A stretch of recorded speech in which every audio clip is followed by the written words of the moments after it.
Hey, everybody. Welcome back to the Bosshole Chronicles. Oh, excitement about our guest today. Let me tell you a little bit about Larry Linne.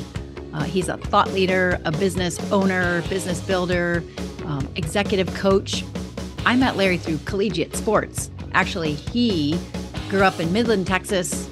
He went to the Friday Night Lights High School, played football there, also played in the NFL. That's just a little bit about Larry's background. Worked in corporate America, rose to the top very quickly. But what you'll notice in the conversation we have with Larry today are the things that he emphasizes to win and get results are not the things we typically think about. Not the command and control. He wrote a couple of great books, Make the Noise Go Away, Brand Aid. Today, we're going to talk a little bit about leading performance because it can't be managed, one of his most popular books. You will be enlivened and enriched by Larry's approach, some unique twists to things that are very commonly known in the business world today. So let's dig in.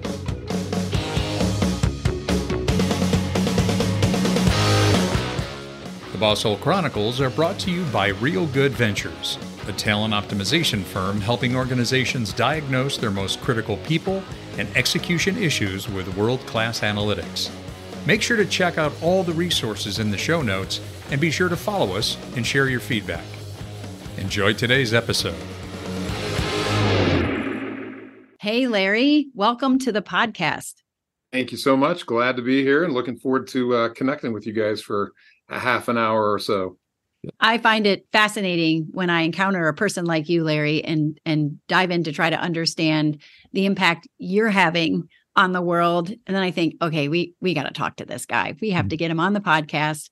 You have made a career of building things, building people, helping to shape performance, helping people who are responsible to shape performance to do that. We understand a lot about what you do, but would like to hear firsthand and have our listeners hear firsthand from you, Larry. What are some of the key ideas that you teach about, that you help your clients understand and develop in their work? Well, first of all, me trying to figure out myself is a big challenge. My wife reminds me frequently that someday she's going to really, truly understand who I am. The challenge of three things and the challenge of figuring out what I teach. Early in my career, I became so interested in the world of business, but more importantly, the world of human behavior and the behavioral sciences of the predictability of people, but yet the irrationality of people. And trying to understand how those predictability components and irrationality together work towards building successful businesses, successful leaders, et cetera. And so by studying those things, trying to understand them on my own observations, I've created an intellectual property over the last probably 25 years. Every time I see something, I try to build a process around it, or I build a language around it, or I'll build a training around it. And that's what I define as the intellectual property.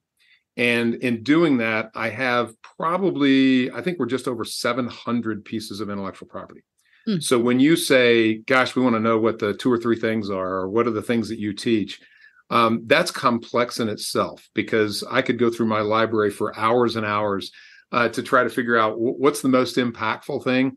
And the reality is the most impactful thing is the one thing that might move somebody to become better and get a better result.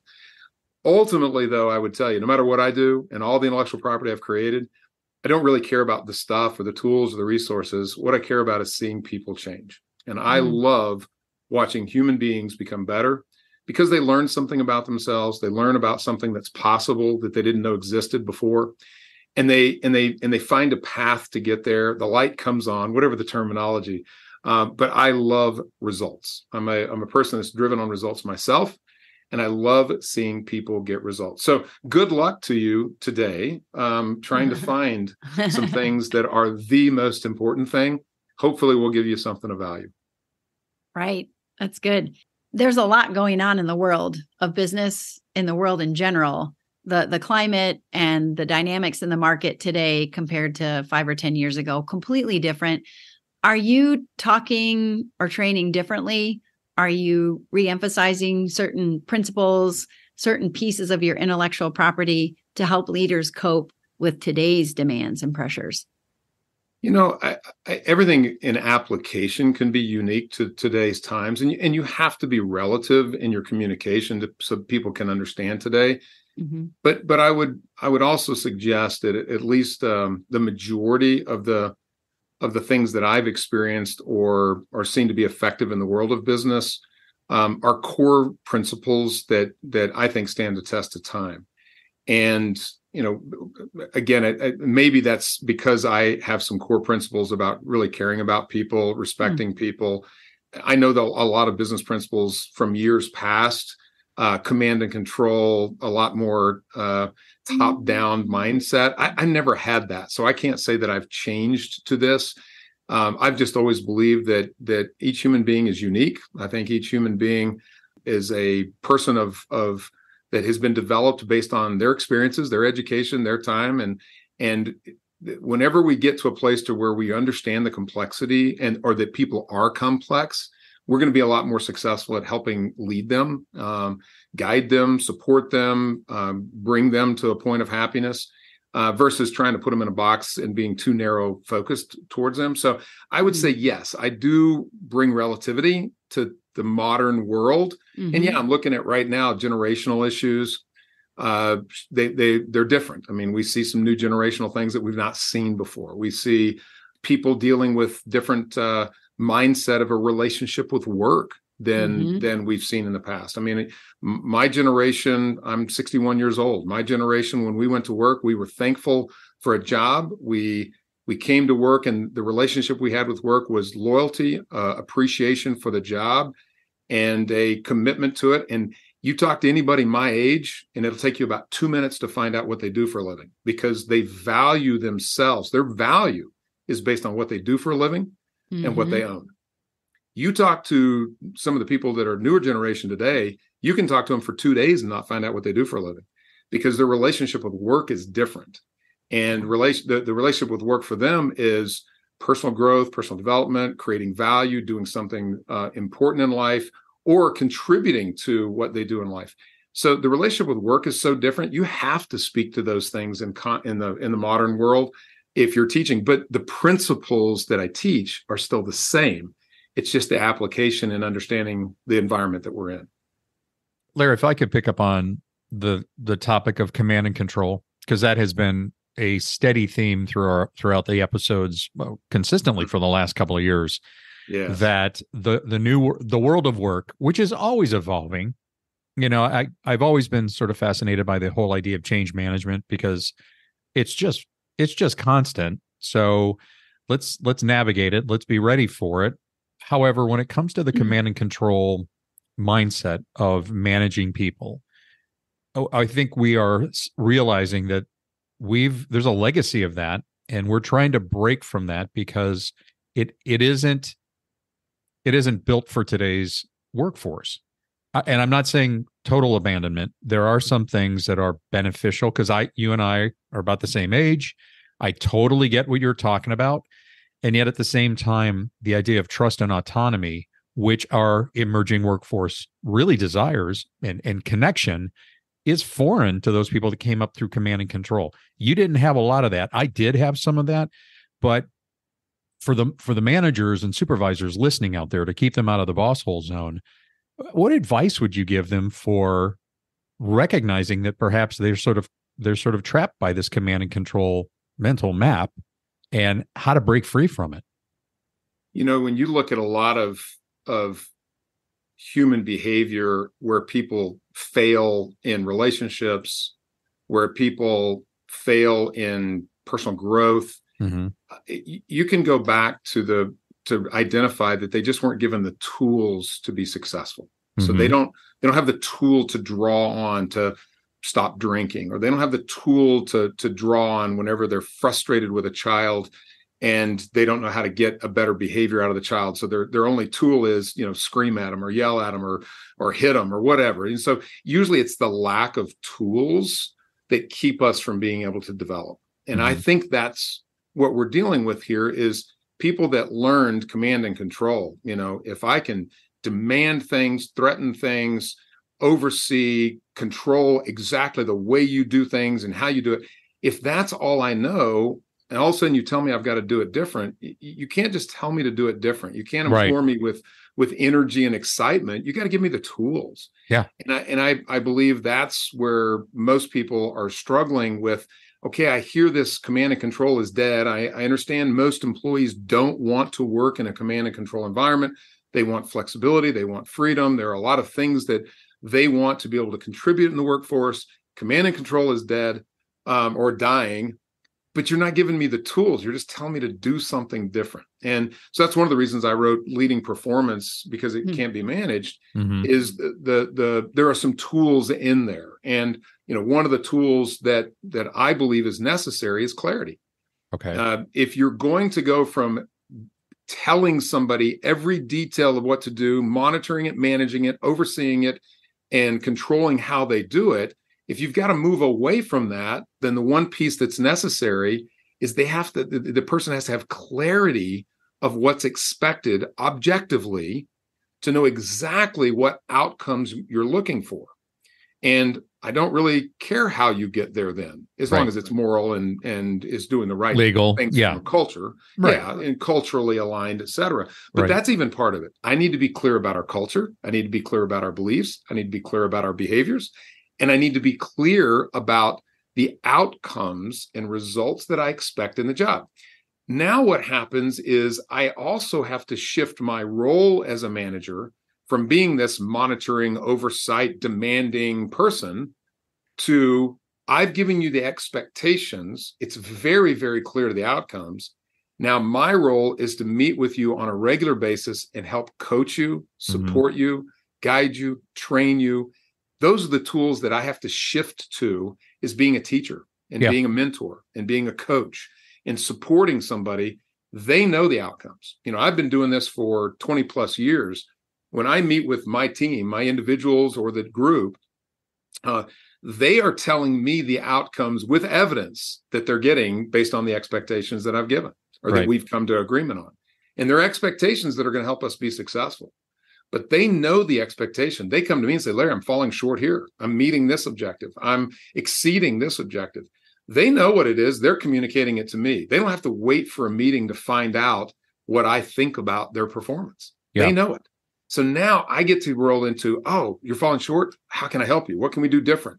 Is there something I can support you with? Do we need more resources?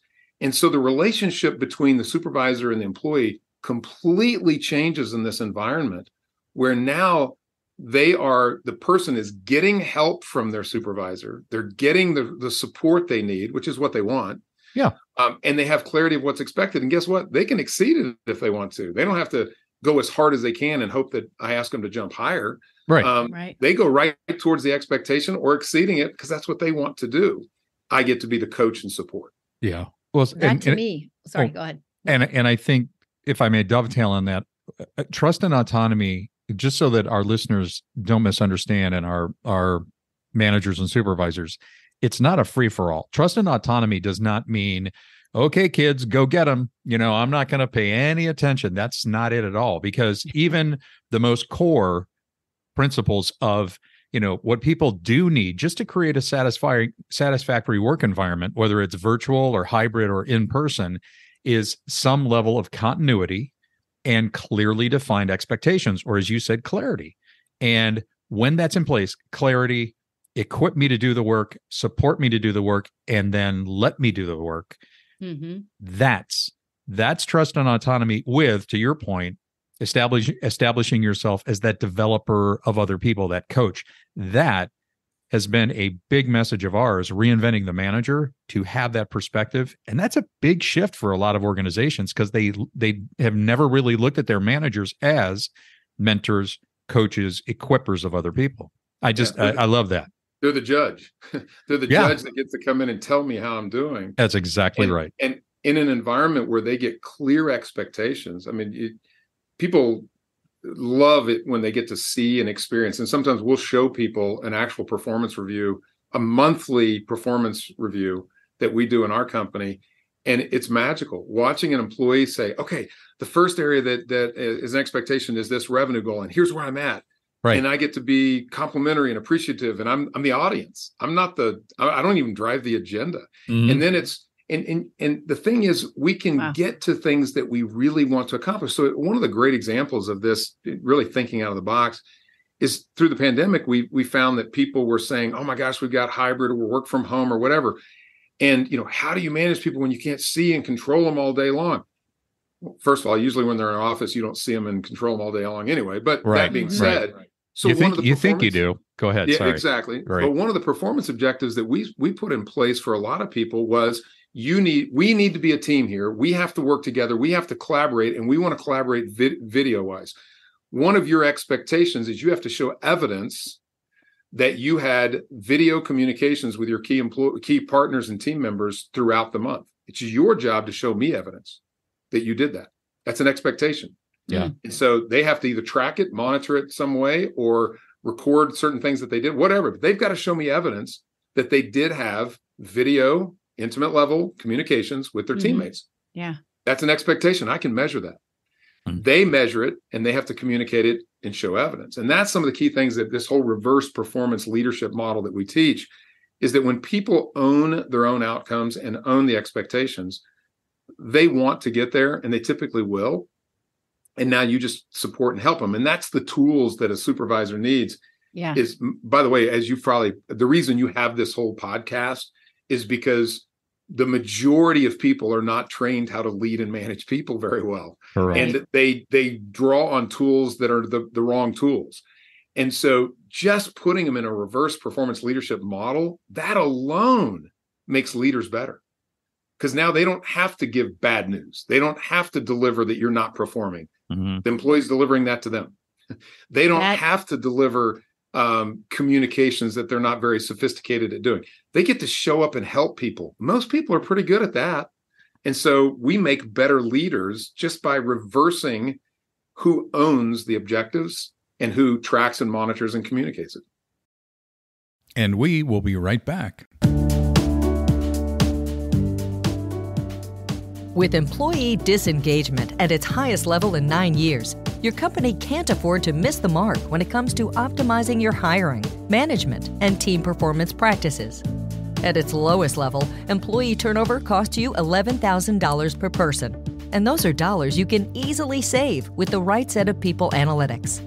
Real Good Ventures is a talent optimization consultancy specializing in world-class analytics specific to your people and the critical role they play within your organization. Gain confidence in your hiring practices, keep the boss holes from driving your talent away, design your teams for flawless execution, and create a culture that offers meaning and fulfillment. Real Good Ventures has a family of validated diagnostic tools specific to the human aspect of business, because we know that all business issues are people issues. Visit us today at www.realgoodventures.com and bring meaning and fulfillment back into your workplace. Okay, let's get back to the program.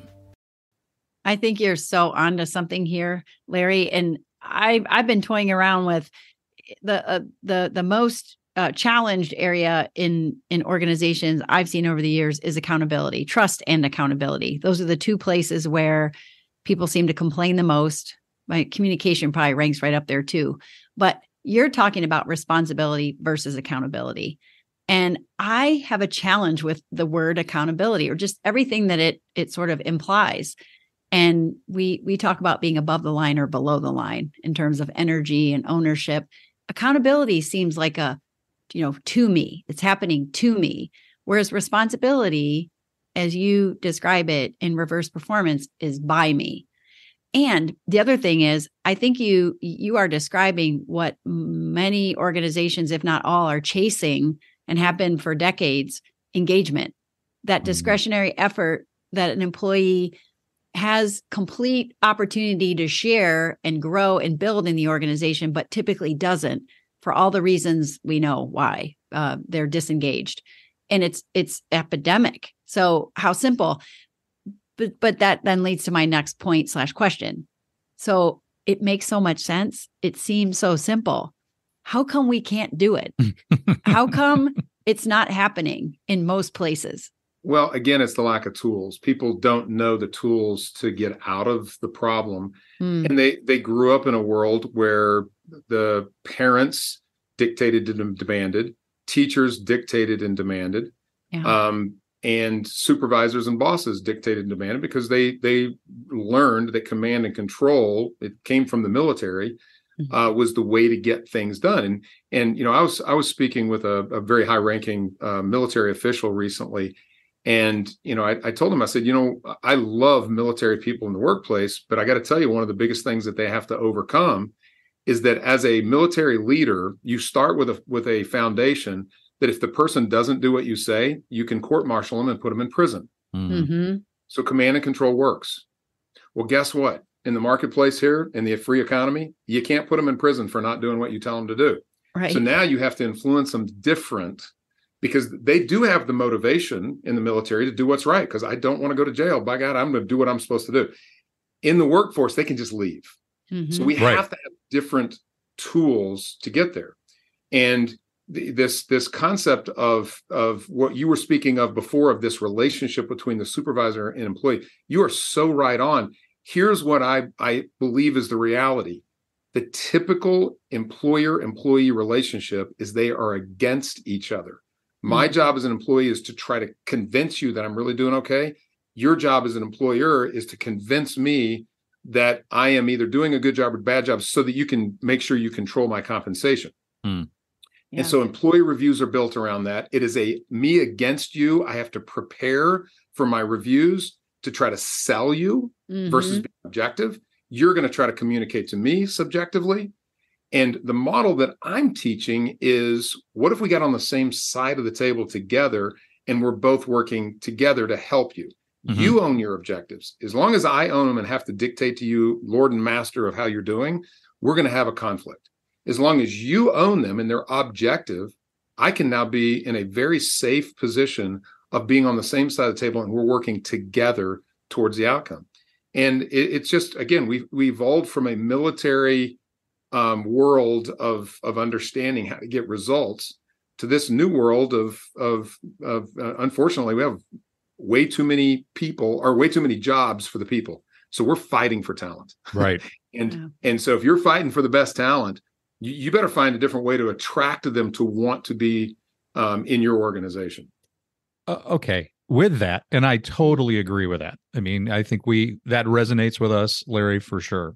So this whole return to the office trend, we've had a couple of podcasts, couple of episodes on this, and I have been reading up on this in the last few months, and I'm amazed that there was one report, and I think it was KPMG that put it out, that talked about the majority of CEOs interviewed believe that by 2026, we will be back primarily in the office full time.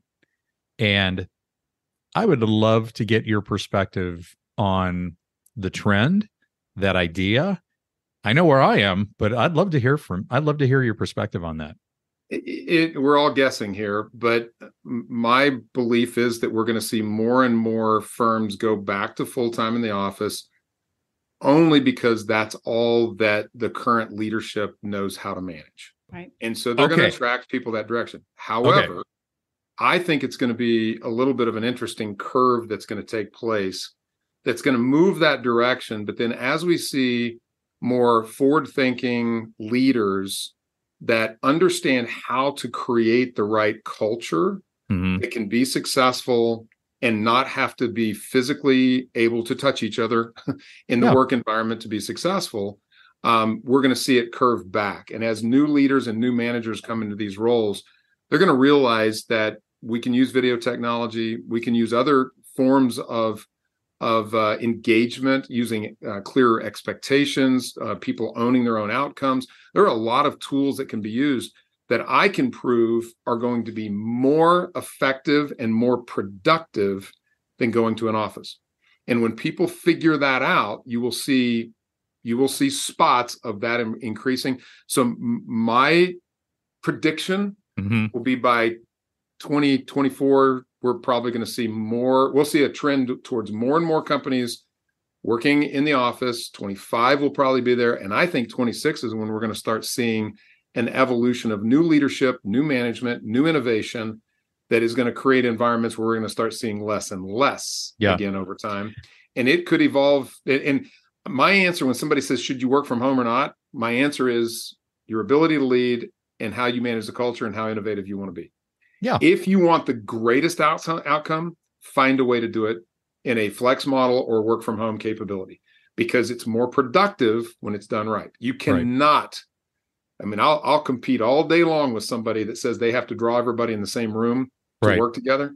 I'll compete against them all day long and outperform if I have people that work from home. But we've got to do it right. We have to do it innovatively. We have to understand levels of intimacy and communication. There's a lot of things that have to be done, but it takes work to get there. Yeah. I believe that will evolve and it's going to happen.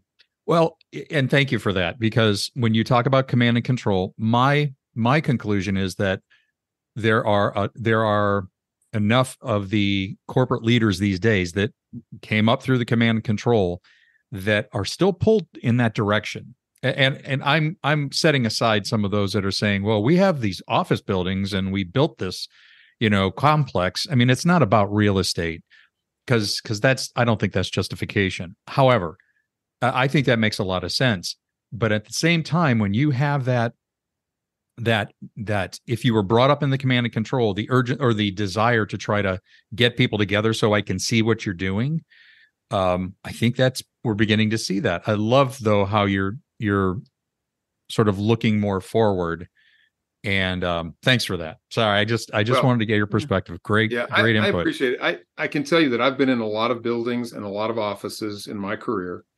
And when I hear the argument that, I can see what they're doing, I can observe them, I can watch their work, right? I can, I can control more engagement where they're talking to each other. I've been in those offices. They pick up the phone and they call each other office to office. Right. I would rather see my people sitting at home talking on video than two people calling each other in an office to office on a telephone. It's more intimate. I ask people, they say, well, if they're working from home, how do I know they're working? I ask them, how many times have you been in somebody's office or looked in their cubicle to see if they're really working? Right. I've seen managers come in from the outside door into their office, work the whole day and leave. They never step outside of it. Right. So I'm not buying their arguments. It doesn't fly for me. One other concept that I think you guys might find interesting. I teach a concept that's very offensive. And the offensive terminology is called reverse entitlement. What I do is I go to speak to leaders and I say, don't you hate this entitled, new generation and the workforce, and people feel entitled to jobs and careers and opportunities and compensation, and don't you just hate it? And boy, it just riles up the audience about this concept of entitlement. And boy, we hate these entitled employees. And so then I say, well, entitlement defined is that you're getting something you don't deserve, right? Yeah, that's right. And so then I ask them, why should somebody give you their best? Do you think just because you write them a check every day that you're entitled to their top performance? Go watch sports teams. Why do some athletes perform at a level different for a coach than others? Mm-hmm. Why do some employees come in and want to run through walls for their supervisors? They'll do whatever it takes for the company. And in other companies, they're retired in place, so they're just doing what they've got to do to survive the job. I think as supervisors in today's work environment with the different types of employees that we have today, I think we have to earn the right for elite performance. Mm-hmm. It's not an entitlement. And if you feel entitled that you think you should get that just because you gave them a job and a paycheck, right, you are going to be wrong. Bottom line, you can hope all day long, but the reality is you must earn their performance. And the earning of their performance is engagement, clarity of expectations, feedback, showing you care about them, development, coaching.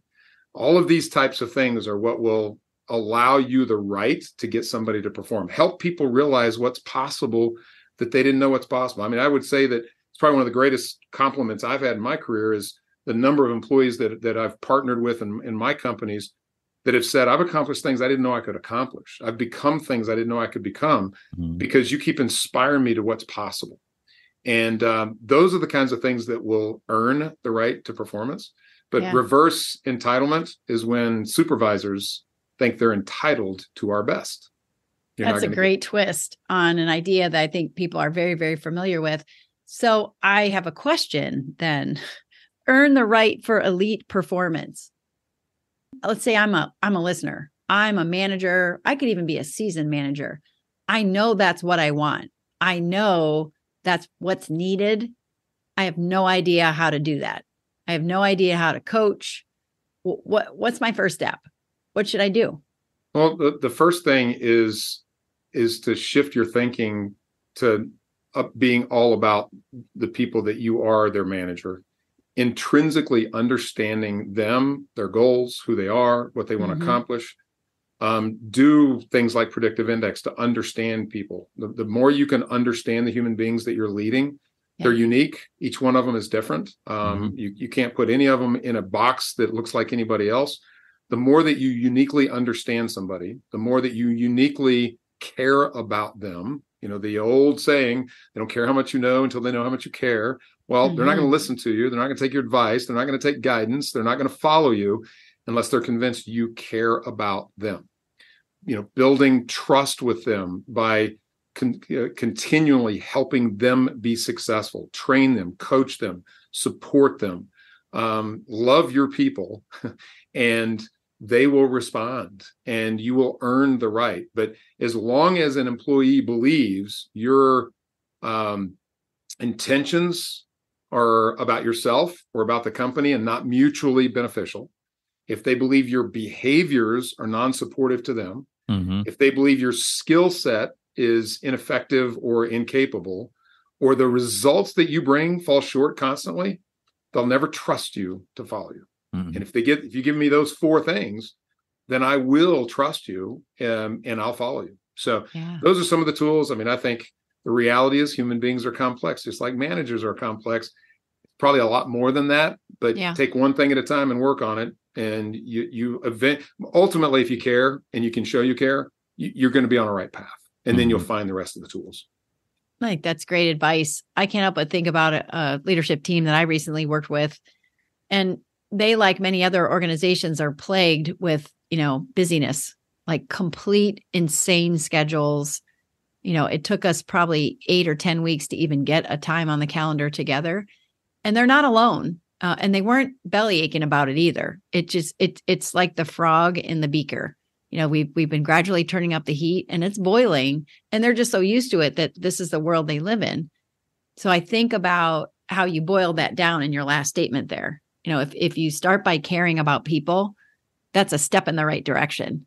Yeah. And pretty soon we want to help some of these very fast-paced, very high-achieving leaders jump out of the beaker enough to say, yeah, I don't know how to do these things now, but I do know they're important. And ultimately, they are my responsibility.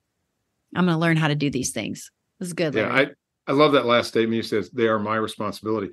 The number of times I've heard managers or leaders say things like, I can't get them to perform. They won't do what they're supposed to do.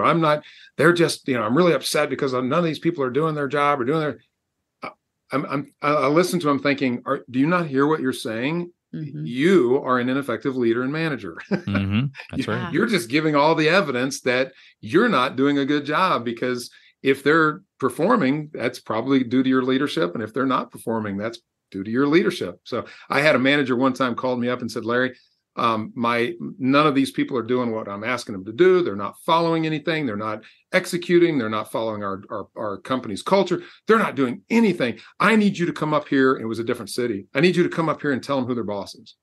And right then I knew immediately what to do. I said, you're right. I need to come up there. I will be up there tomorrow morning. I'll meet you for breakfast and I'm going to tell them who their boss is. So the next morning I drove, it was a 3-hour drive. I drove up there, had breakfast with him. And I said, look, I love you, care about you. I want to find a home for you. But the reality is this, I'm going to tell them who their boss is, and it's not you. Oh, wow. Because that's what they need. They need somebody that'll lead them. And you just gave me the whole list of reasons why you're not their leader. They won't do anything you're asking them to do. There's a reason. So I put him in a sales job. I took over the leadership in the role. I found another leader. But that's the reality is, if they aren't doing their job, it's we aren't doing our job. Right. Yeah. Right. That's so true. That just reminds me of one of my favorite movies is Remember the Titans. It's just such an amazing, and Julius is talking to the other captain or the captain and says, attitude reflects leadership. And that's exactly what he was dealing with. Wow. That's right. That's right. Well, Larry, I know we're coming to the end of our time. We will make sure that all things accessible about you will be accessible in the show notes, including links to, you've written several books, Make the Noise Go Away, Brand Aid, and you've talked quite a bit about leading performance because it can't be managed. Wow, that's pure gold. Anything you want to say about your first two books, Make the Noise Go Away, Brand Aid? Give us a quick synopsis there. Yeah, real quick. Make the Noise Go Away it's the power of an effective second command. It's a relationship between a first and second command, parable style, quick, easy read. It was written in 2011, and it continues to be one of the top sellers for my publishing company that published it.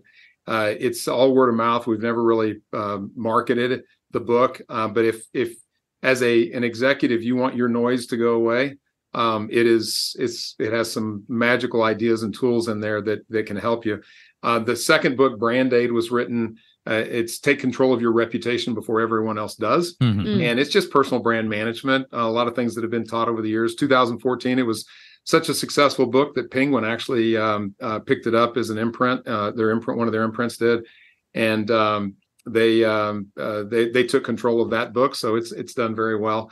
But any of the books, these are all things that just help people think differently about the world and the way they lead, the way they manage, and the way they perform. I hope people can pick up whatever they want and enjoy. They're all short because I write to CEOs and executives. Right. And, I know what they'll invest their time in. So right. Well, that'll all be in the show notes. So everybody should go there and check them out. Awesome. Yeah, absolutely. So what's on the horizon for you, Larry? You're involved in many, many things. You have many companies. What are you looking forward to?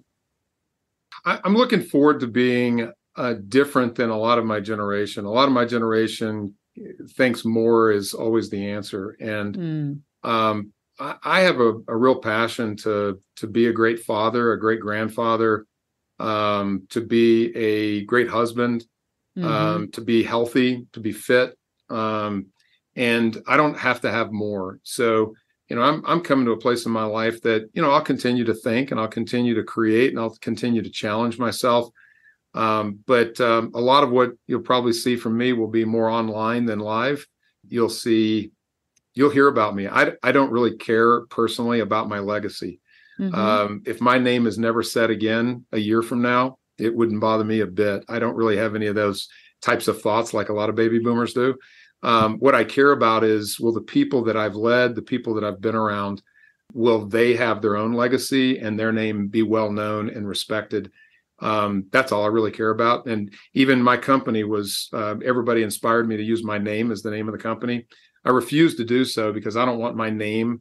My name doesn't matter. What matters to me is lives changed and people's lives changed. And if I do that just through my grandchildren, I'll be completely satisfied. So the future, a little bit unknown right now, but I can tell you the belief system won't change. Oh, that's so powerful. How lucky for your wife, Debbie, and your 5 beautiful daughters. That's amazing. And I know that the lives of our listeners can be changed by this podcast. For so sure. Thank you. Sure. Thank you for sharing the gold in your thoughts and in what you've created. And we might have to pick this conversation up again sometime soon. Would love to. Anything I can do to support you guys. You're doing a great job. And I love the whole concept of the Bosshole. So keep well, we got like a non-boss hole. That's right. We got a lot of work out there. So, and officially, we'd like to welcome you to the Bosshole Transformation Nation, and we're excited that you're sharing this with our audience. So, Larry, this was awesome. Thanks so much. And hey, everybody, keep tuning in, and we will see you next time on the Bosshole Chronicles. We'd like to thank our guest today on the Bosshole Chronicles. And if you have a Bosshole Chronicles story of your own, please email us at mystory@thebossholechronicles.com. Once again, mystory@thebossholechronicles.com. We'll see you again soon.